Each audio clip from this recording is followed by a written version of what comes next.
in the southern Indian Ocean. As every hour goes by, the search area gets bigger and bigger. Quando o voo 370 desaparece em 8 de março de 2014, ele se torna um mistério internacional.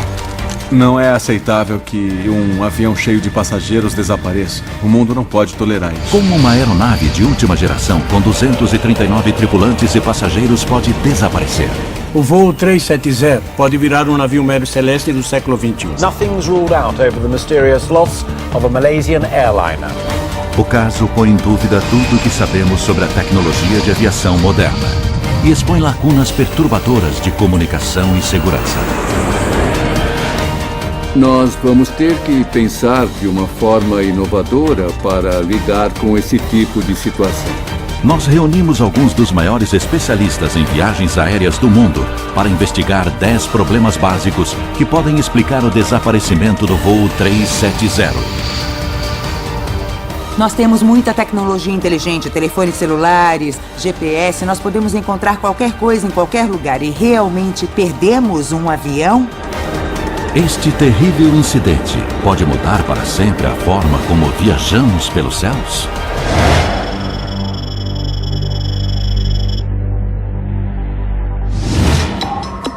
O Aeroporto Internacional de Kuala Lumpur é um dos maiores e mais movimentados da Ásia. Como em outros centros da aviação mundial, centenas de voos decolam daqui diariamente.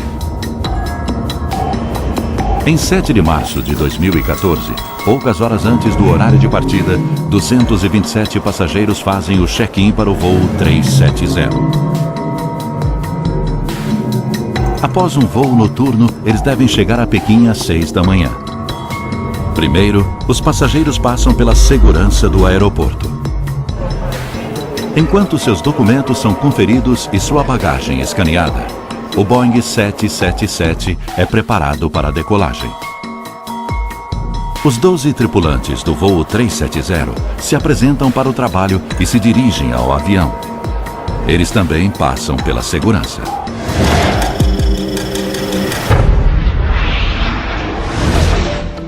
O que o voo 370 deixou claro é que precisamos fazer mais em termos de investigar os próprios membros da tripulação. Nestas imagens de circuito interno, o capitão Zahari Ahmed Shah e seu copiloto Farik Abdul Hamid são vistos passando por um detector de metais antes de embarcar. O jeito mais fácil de burlar a segurança e prejudicar um voo é usando a tripulação. Ninguém checa a tripulação. Em muitos países, os pilotos são investigados apenas ao serem contratados pelas companhias aéreas. Na hora do embarque, eles passam direto pelo detector. A imagem mostra o capitão passando pelo detector. Depois, o oficial de segurança dá um passo à frente, dá um tapinha no peito dele e o deixa passar. Então, temos uma lacuna aí. Se houver alguém mal intencionado entre os pilotos, nós corremos o risco de que ele use essas lacunas para desaparecer dos céus.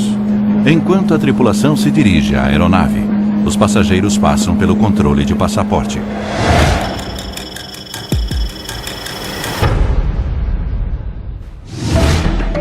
Dois dos passageiros prestes a embarcar no voo 370 estão viajando com passaportes roubados e não são detidos.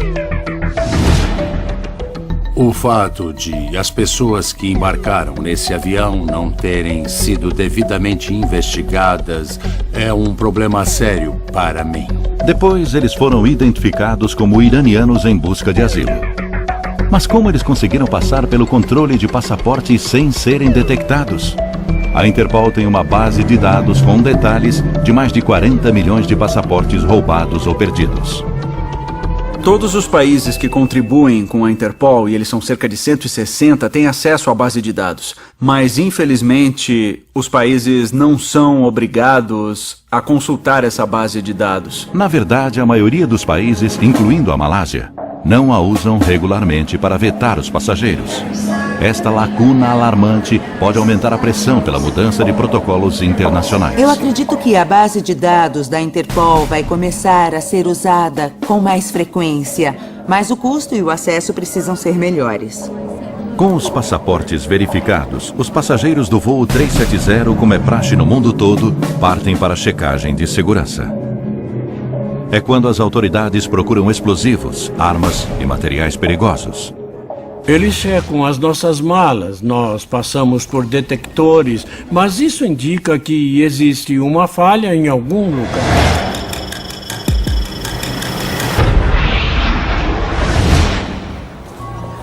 Desde o 11 de setembro, o escaneamento corporal e de bagagem se tornou obrigatório em aeroportos do mundo todo.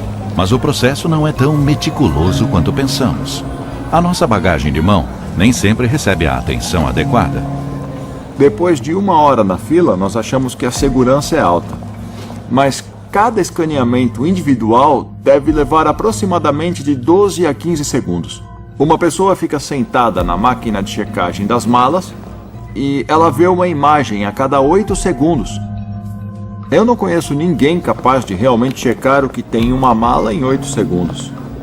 Existem fraquezas por causa de problemas fundamentais. Por exemplo, nós não temos equipamentos capazes de encontrar explosivos na bagagem de mão. Pode até haver um explosivo, mas ele vai parecer um salame ou um pedaço de queijo. Mais de uma década após o 11 de setembro, os protocolos de segurança parecem rígidos, mas ainda existem fraquezas fundamentais no mundo da aviação, especialmente no que diz respeito à tecnologia e ao seu uso.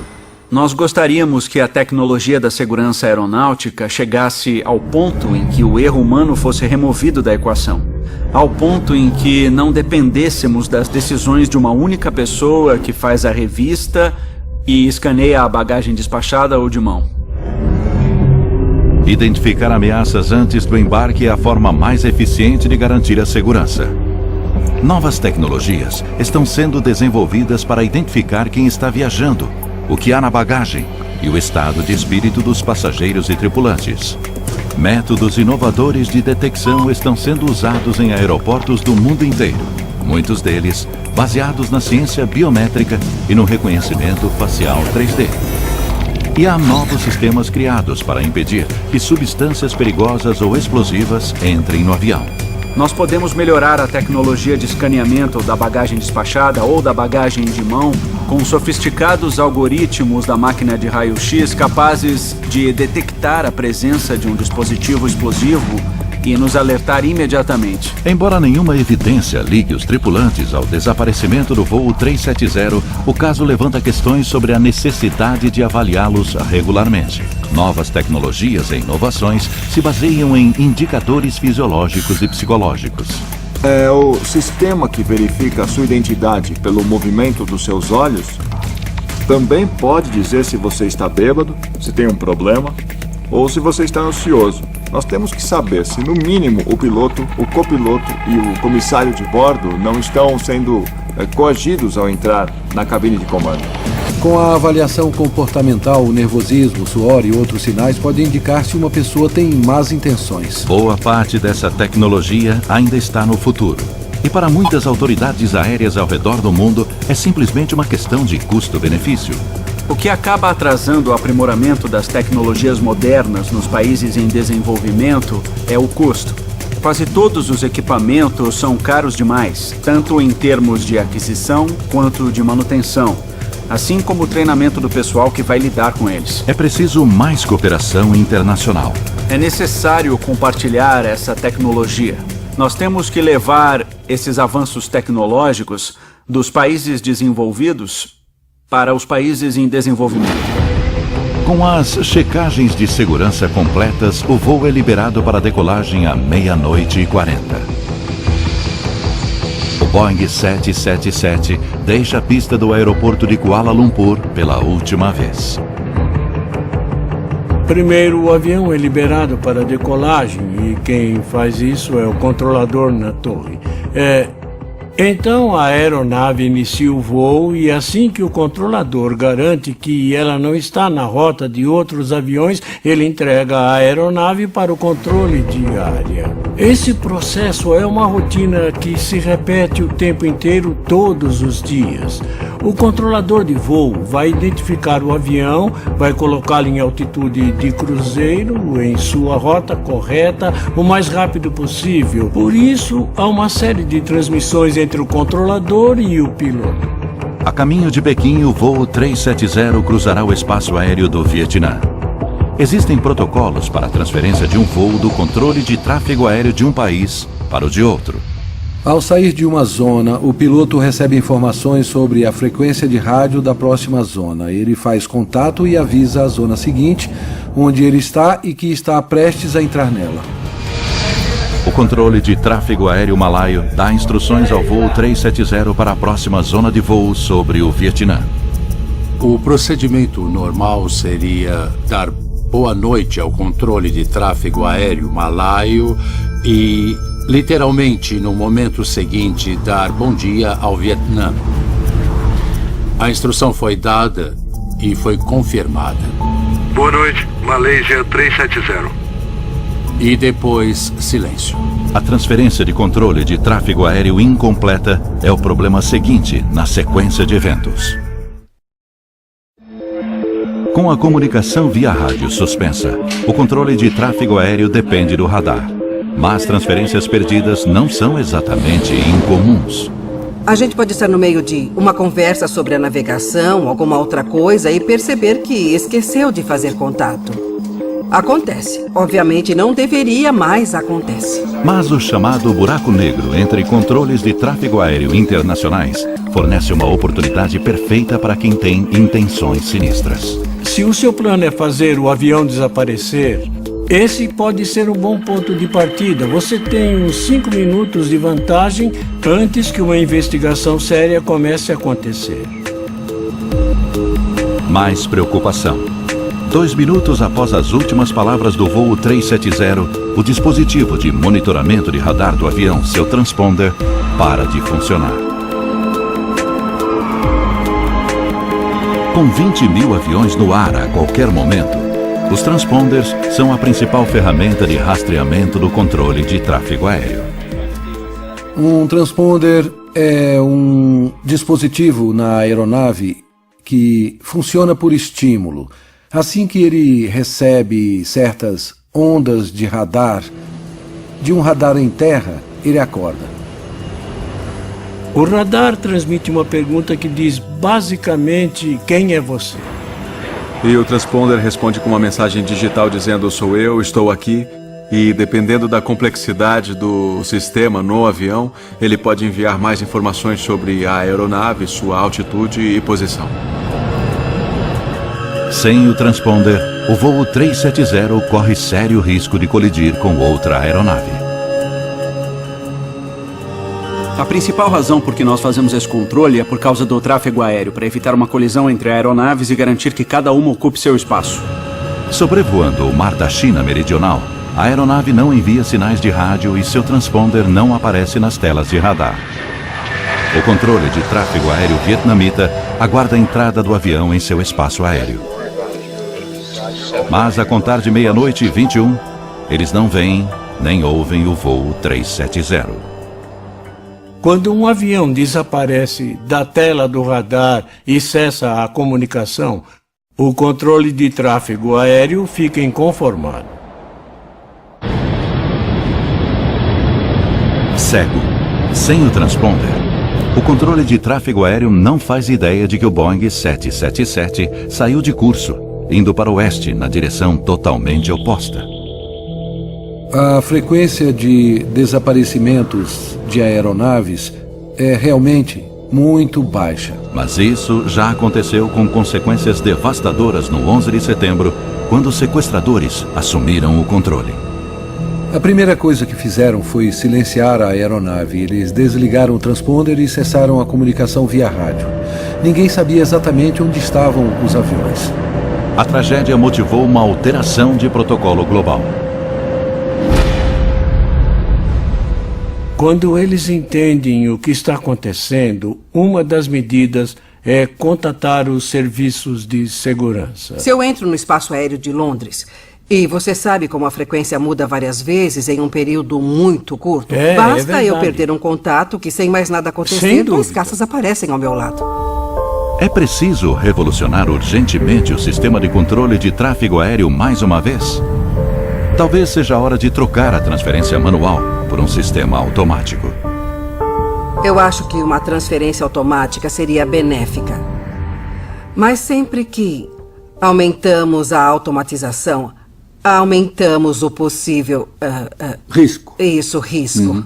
É uma escolha entre a tecnologia, que nos dá mais certeza, e o fator humano, que nos dá um pouco mais de controle, mas gera um ponto de ruptura. Mas o transponder não é o único sistema que mantém os aviões em contato com o solo. Existe outro, o Sistema de Comunicação e Relatórios de Aeronaves, ou ACARS.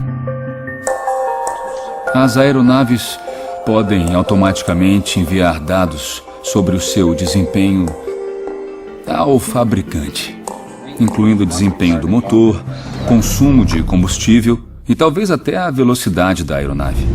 Mas no caso do voo 370, o sistema via satélite parou de transmitir mais ou menos ao mesmo tempo em que o avião se desviou da rota e o transponder parou de funcionar.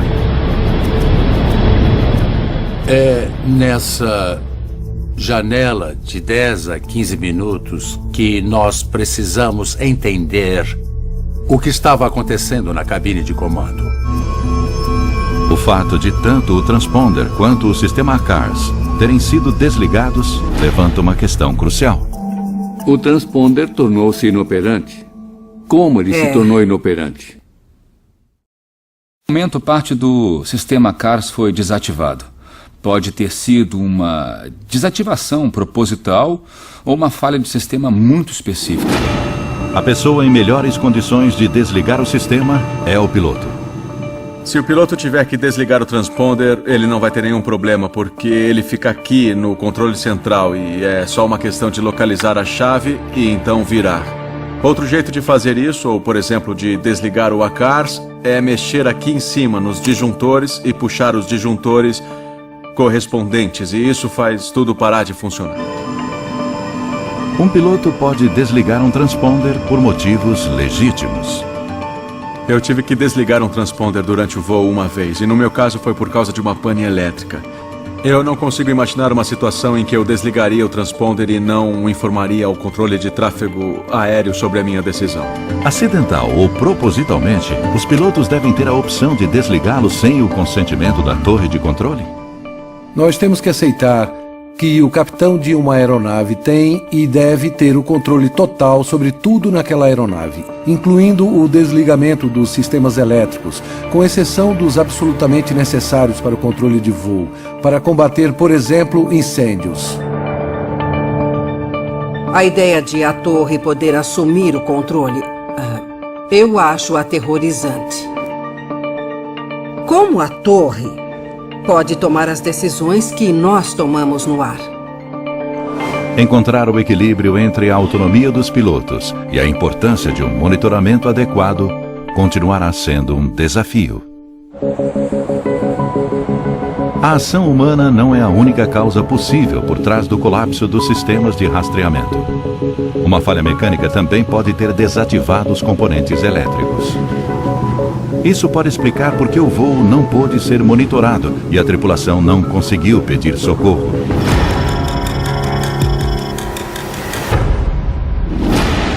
O Boeing 777 está em operação há 20 anos e tem um dos melhores históricos de segurança entre as aeronaves comerciais. O 777 é uma aeronave muito segura. Existem mais de 1000 em operação e o número de acidentes é baixíssimo. Mas existem precedentes de falhas mecânicas. Em 2008, combustível congelado levou ao pouso forçado de um 777 no aeroporto de Heathrow, em Londres.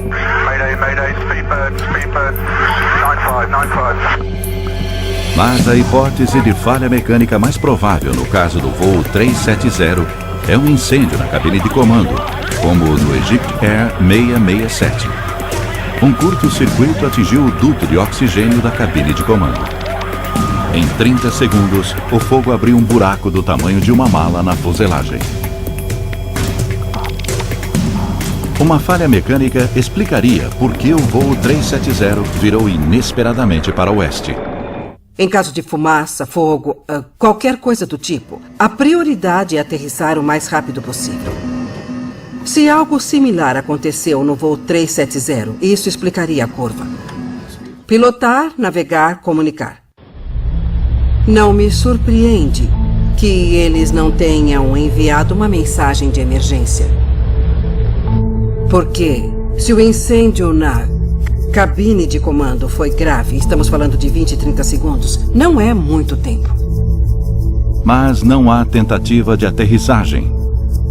O voo 370 segue na direção errada, rumo ao mar. Embora os dispositivos de rastreamento estejam desativados, um link de comunicação vital continua ativo: os pings, ou sinais de dados da antena de satélite. Os pings são uma resposta automática da aeronave dizendo: sim, ainda estou aqui. Os pings continuam sendo transmitidos mais de 6 horas após o avião sair da rota.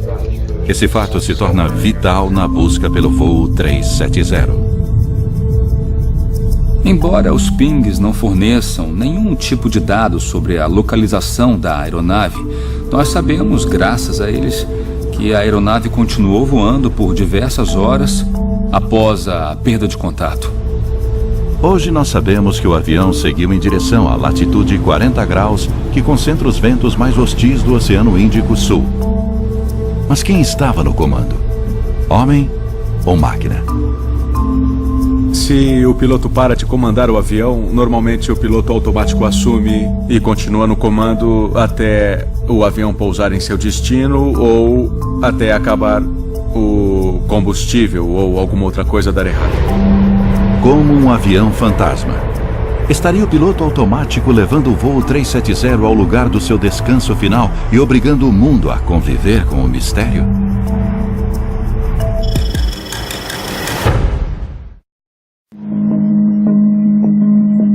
O voo 370 sai de curso e parte rumo à vastidão do Oceano Índico. Um mistério que expõe uma série de lacunas na segurança aeronáutica. Em terra firme, o mundo acorda com a notícia urgente de que há um avião desaparecido. Parentes e amigos em Pequim chegam para receber o voo 370, mas ele nunca aparece. Malaysia Airlines confirmed that the flight MH370 had lost contact with Subang Air Traffic Control at 2:40 a.m. Com o nível de combustível perigosamente baixo, às 8h11 da manhã, o avião envia seu último sinal de satélite automático, ou PING. O transponder foi desativado há mais de 7 horas. E o controle de tráfego aéreo malaio ouviu o copiloto pela última vez 6 horas atrás. Um avião passar um período tão grande sem um monitoramento é algo muito raro.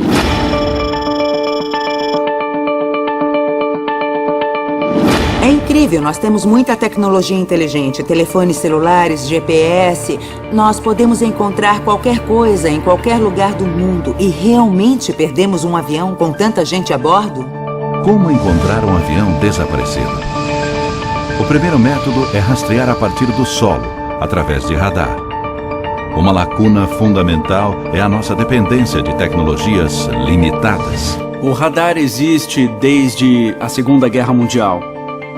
Ele exige uma estação em terra por perto e sai de alcance a algumas centenas de quilômetros da costa. O voo 370 desaparece das telas de radar do controle de tráfego aéreo quando seu transponder é desativado, menos de 1 hora após a decolagem. E apenas 2 minutos após o copiloto dar boa noite. Os radares primários das Forças Armadas, que não dependem de transponders, ainda conseguem monitorar o avião. Mas depois de 90 minutos, eles também o perdem. O radar primário tem limitações.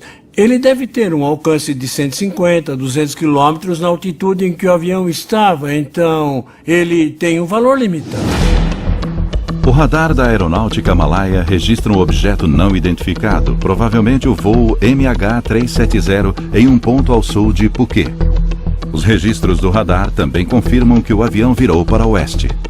O maior obstáculo é a falta de estações terrestres. Então nós cobrimos algumas centenas de quilômetros a partir da costa, mas na verdade não cobrimos vastas áreas do mar para onde esse avião parece ter ido. Então, quando o voo 370 desaparece de todos os radares, alguém continua observando?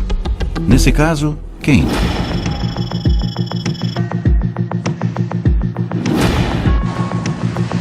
Mais de 1000 satélites orbitam a Terra. As Forças Armadas e empresas particulares investiram trilhões de dólares na tecnologia de satélites. Alguns deles registram imagens a centenas de quilômetros, distinguindo objetos com meio metro de comprimento. Sem dúvida, o avião deve ter sido avistado. A grande maioria dos satélites de imagem é de órbita baixa, a poucas centenas de quilômetros de altitude, e se move muito rápido. Então, capturar a imagem a partir de um satélite de algo na superfície da Terra é como passar por uma rua de carro, olhando através de binóculos e tentar ler os números de todas as casas. Nações como a Rússia e os Estados Unidos podem ter escolhido não divulgar dados confidenciais de satélite que poderiam revelar suas capacidades militares. Uma questão interessante é em que fase das buscas as capacidades militares nacionais passaram a ser utilizadas. Quando um satélite é encarregado de ajudar na busca ao voo 370, pode significar que as capacidades dele não estarão disponíveis para outros assuntos de alta prioridade. A Malásia pediu que outros países compartilhassem dados de radar e satélite potencialmente sensíveis. As Forças Armadas Americanas têm alguns satélites dedicados ao monitoramento de mísseis, mas eles se baseiam em padrões de calor. E uma aeronave em pleno voo não gera calor o bastante. Se houvesse uma grande explosão, esses satélites provavelmente teriam identificado. Mas oficiais americanos dizem que esses sistemas não detectaram nada que indicasse algo como uma grande explosão, o que leva ao mistério do que pode ter acontecido. O Exército pode estar ajudando nos bastidores, mas a questão da segurança nacional sempre vai deixar lacunas na inteligência que é compartilhada. Com poucos fatos sólidos à mão, os malaios precisam desesperadamente de informações e da colaboração de seus vizinhos e da comunidade internacional. Nas primeiras etapas da investigação, tivemos muitas informações conflitantes. E a mudança da área de busca levou a uma grande perda de tempo. A operação de busca em terra firme é prejudicada pela falta de informações. Não há um diálogo eficaz entre países e autoridades aeronáuticas, impedindo que surja uma visão geral do incidente. Foi crise, atrás de crise, atrás de crise. E sem nenhum gerenciamento dessa crise. As informações sobre o paradeiro da aeronave nos estágios iniciais talvez devessem ter sido filtradas em um nível bem mais alto por uma autoridade bem maior. Uma informação vem à tona graças à operadora de satélites britânica Inmarsat. Os dados de satélite dos pings da aeronave. Mas eles são ignorados, talvez até ser tarde demais. Na perda deste avião, vimos que os países não se comunicaram direito. E tempo foi perdido. Existem protocolos para desastres internacionais, mas as circunstâncias do desaparecimento do voo 370 são únicas. Para uma busca em águas internacionais, a nação afetada pode invocar a Carta Internacional sobre o Espaço e as Grandes Catástrofes, que prevê a ajuda de países como a China e os Estados Unidos. Os membros disponibilizam um ou mais de seus satélites para coletar imagens da área especificada e as fornecem ao país que invocou a carta. No entanto, a carta não estipula exatamente como darão a assistência. E cabe aos países fazer todo esse trabalho. É provável que possamos melhorar muito a colaboração entre diversas organizações e países que possuem capacidades diferentes, especialmente em termos de imagem de satélite e telecomunicações. Os protocolos existem, mas as nações envolvidas precisam se comunicar com mais rapidez e eficiência. Parece que o mistério não resolvido do voo 370 pode levar os países a buscar uma abordagem padronizada e talvez uma entidade superior realmente global possa começar a surgir e nós precisamos dela. Enquanto o mundo vasculhava o mar da China Meridional em busca do voo 370, em Londres, os técnicos da Inmarsat decidiram tentar localizar o avião analisando os pings ou dados enviados ao satélite. O sistema continuou emitindo os pings para a rede. Os sinais enviados pela estação terrestre perguntavam para a aeronave: "Você está aí?" E a aeronave respondia: "Sim, estou aqui." E isso ocorria de hora em hora com uma frequência previamente determinada. Mas os pings de satélite emitidos para e pela aeronave não informam a localização do avião. No entanto, apesar da falta de dados, a equipe enfrenta o desafio. Programadores usam os 8 pings enviados pelo avião para determinar sua possível trajetória. Análises isolam 2 possíveis corredores que o avião pode ter usado. Um rumo ao norte entre a Tailândia e o Cazaquistão. O outro, rumo ao sul, entre a Indonésia e o Oceano Índico Sul. Nós usamos a diferença de velocidade com que o sinal foi da aeronave até o ponto fixo, o satélite no espaço. É o chamado efeito Doppler. Imagine um apito de trem ficando mais alto ao se aproximar de você e mais baixo ao se afastar. Nós usamos esses sinais para determinar em que ponto daquela rota específica o avião poderia estar. A equipe foi um passo além, criando algoritmos complexos para analisar as trajetórias de diversos voos de 777 da Malaysia Airlines rumo a Pequim. Ao fazer isso, eles puderam deduzir a rota mais provável para o avião, o Corredor Sul. Eles tinham um palpite bem sólido de para onde a aeronave foi. Então eles compararam com outros 6 aviões que decolaram no mesmo dia. E deu certo. Ao aplicar esse modelo ao caso do voo 370, eles conseguiram mostrar de forma bastante convincente que ele deve ter seguido rumo ao sul. A área de busca se resume a um corredor de 160 quilômetros no Oceano Índico, a oeste de Perth. O primeiro-ministro malaio dá a notícia. According to this new data, flight MH370 ended in the southern Indian Ocean. Agora os investigadores sabem o lugar mais provável da queda. E uma operação internacional de busca está em andamento. Não existe certeza sobre o que aconteceu, e isso é impensável. Nós temos que saber o que houve para evitarmos no futuro. Mas ainda há 2 evidências vitais que precisam ser encontradas: o gravador de dados de voo e o gravador de voz da cabine, as caixas pretas. Essas 2 unidades sobreviveriam a um impacto considerável e, sem dúvida, sobreviveriam embaixo d'água. E caso os investigadores encontrem as caixas pretas, elas podem ironicamente se tornar o maior mistério de todos. Com o passar das semanas e sem nenhuma resposta sobre o que aconteceu com o voo MH370, a dor e a raiva dos parentes aumentam. Finalmente, os investigadores conseguem isolar uma área onde a aeronave pode ter caído. Ela cobre 254 mil quilômetros quadrados nas profundezas do Oceano Índico Sul. Mas é preciso encontrar uma parte crucial do avião. Outro mistério: as caixas pretas.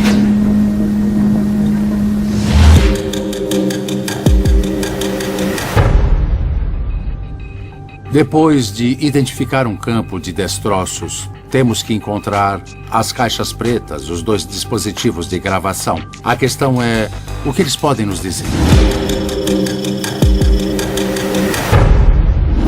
Uma caixa preta tem 2 partes, ambas localizadas na traseira da aeronave. O gravador de voz da cabine registra vozes e sons de 4 microfones espalhados pelo painel. Já o gravador de dados de voo registra dados de vários sensores ao longo da aeronave. Em algo como o Boeing 777, cerca de 1.500 parâmetros seriam registrados. Ele grava velocidade, altitude, despressurização da cabine, uma vasta gama de parâmetros. As caixas pretas são equipadas com um sinalizador submarino que é ativado pelo contato com a água salgada.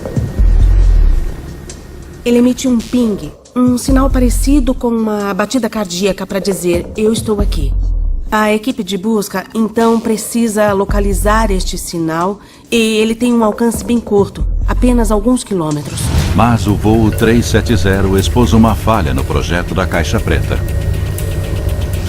A fraqueza é que elas são difíceis de encontrar, especialmente em uma queda no mar. Foi uma das coisas que nós vimos no voo 370. No momento, a lei só exige que a bateria do localizador submarino dure 30 dias. Foi aprovada uma mudança para que ela dure 90 dias, e isso está ocorrendo lentamente. Outra falha fatal da caixa preta é que mesmo que seja encontrado, o gravador de voz não deve revelar o que aconteceu na cabine de comando quando o avião mudou de curso. Uma das desvantagens do gravador de voz é que ele só tem uma duração de 2 horas. E isso não é o suficiente. Nós podemos ter perdido o evento que causou o problema, porque depois ele grava por cima. Com o tempo se esgotando, a busca pelo voo 370 continua. Ela se torna a maior busca multinacional aérea e marítima da história, envolvendo 26 países. Eu acho que o comandante da Marinha Australiana fez o melhor comentário sobre isso. Alguém perguntou se era como procurar uma agulha no palheiro. Ele disse, ainda estamos procurando o palheiro, imagina a agulha. É. Com a esperança diminuindo, 4 semanas após o desaparecimento do voo 370, surge a notícia de que barcos chineses e australianos detectaram sinais que podem estar vindo da caixa preta. British, Australian and US teams are using sonar and listening devices to try and capture pings emitted by the device. A busca se intensifica a 1.600 quilômetros ao noroeste de Perth.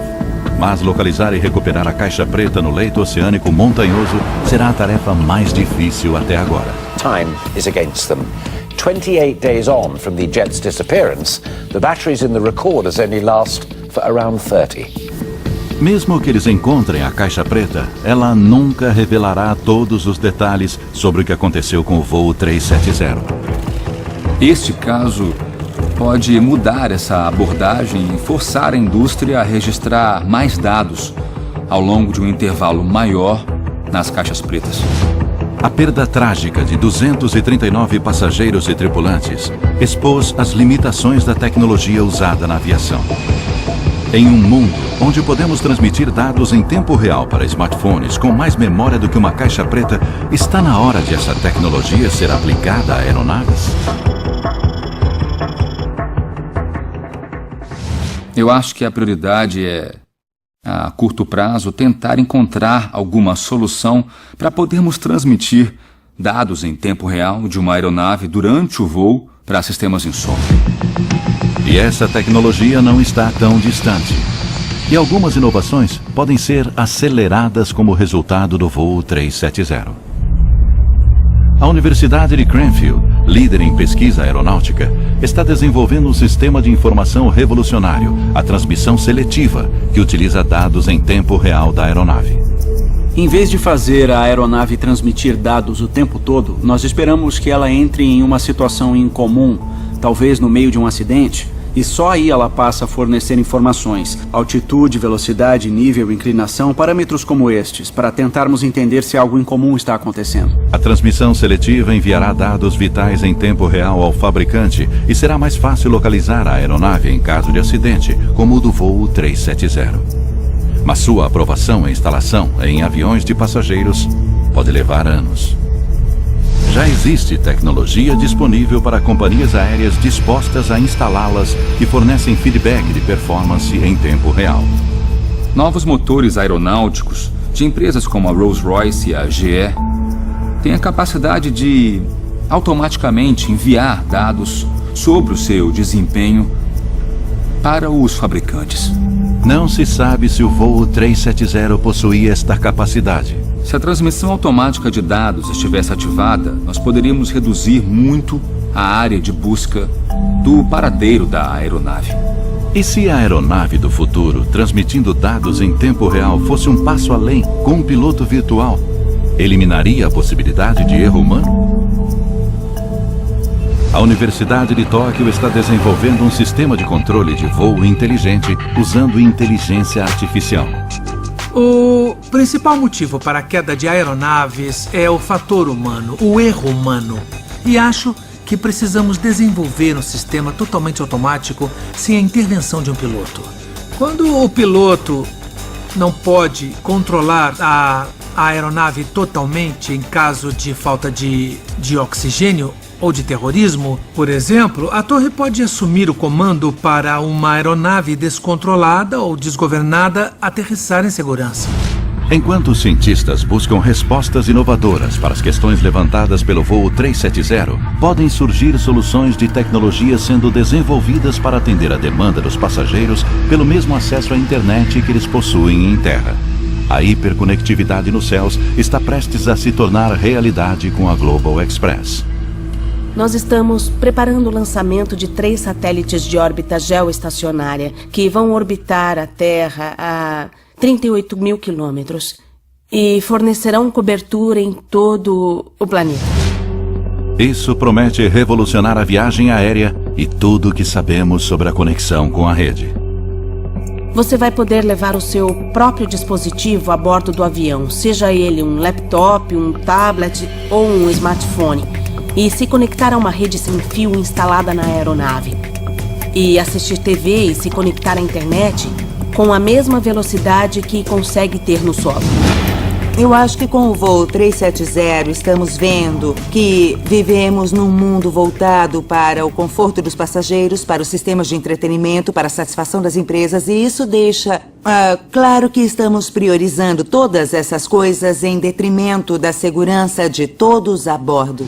Embora a hiperconectividade e a transmissão de dados em tempo real possam fechar algumas das lacunas tecnológicas atuais, os cientistas já estão pensando no futuro. A 6ª geração de satélites só vai ser lançada na década de 2020. Mas ela já está sendo planejada. A cabine de comando, os serviços de segurança, a comunicação com os pilotos, a comunicação com o solo, o monitoramento da saúde da aeronave. Tudo isso vai contribuir para atingir um novo patamar. Enquanto o mundo continua acompanhando os eventos trágicos do voo 370, os investigadores precisam encontrar os destroços e recuperar a caixa preta para solucionar algumas dúvidas-chave. Mas podemos nunca ter todas as respostas. O que nós descobrimos é que esta não é apenas a história de um avião desaparecido. É também a história de problemas na comunicação e na tecnologia aeronáutica. Os passageiros precisam ter certeza de que a segurança é a grande prioridade, tanto no aeroporto quanto no ambiente da aeronave. Porque sem os passageiros não temos uma indústria para proteger. A tecnologia aeronáutica, por mais sofisticada que seja, ainda é vulnerável a erros e sabotagens. Temos que descobrir, nós temos que saber o que aconteceu e nós temos que aprender as lições para impedir que aconteça de novo. Estas falhas permitiram que um voo de rotina se tornasse um dos maiores mistérios na história da aviação. No fim das contas, a questão é: qual vai ser o custo de implementação de toda essa tecnologia e dessas melhorias? E quem vai estar preparado para arcar com esse custo? Os governos, as companhias aéreas ou os passageiros?